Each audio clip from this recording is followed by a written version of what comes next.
சிங்கிளில் வந்து ப்ராக்டிஸ் எடுத்துக்கலாம். நான் நார்மல் த்ரெட்டில் உங்களுக்கு எப்படி போடணும்னு சொல்லியிருக்கேன். எண்டு நாட் போட்டு அடியில் வந்துட்டு நூலை வச்சுக்கோங்க. வச்சுட்டு எப்பவும் போல் செயின் ஸ்டிச் வந்து பேக் செயின் ஸ்டிச் போட்டுட்டு தான் நீங்கள் வந்து ஸ்டார்ட் பண்ணணும். பேக் செயின் ஸ்டிச் போட்டுட்டு ஸ்டார்ட் பண்ணுங்கள்.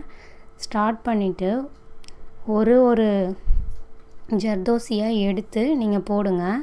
அதே மாதிரி நான் யூஸ் பண்ணுறது வந்து அயன் நீடில் தான் யூஸ் பண்ணுறேன். அயன் நீடிலே பீட்ஸ் போடுற நீடில் தான் நான் வந்து யூஸ் பண்ணிகிட்ருக்கேன். உங்களுக்கு ஒரு வேளை எனக்கு அந்த நீடில் வரல அப்படின்னு சொன்னிங்கன்னா துலிப் நீடிலில் 24 சைஸ் இருக்குது.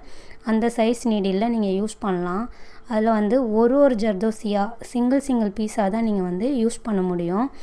எப்படி போடுறேன்னு பாருங்கள். ஃபஸ்ட்டு ஒரு ஜர்தோசி போட்டுட்டு செயின் மேலே எடுக்கும் போது அந்த துணியும் அந்த நூல் எல்லாம் அந்த ஊசி எல்லாம் ஹெட் பாயிண்டில் ஒன்றா வரும்போது நீங்கள் வந்து ஊசியை திருப்பணும் முனைய.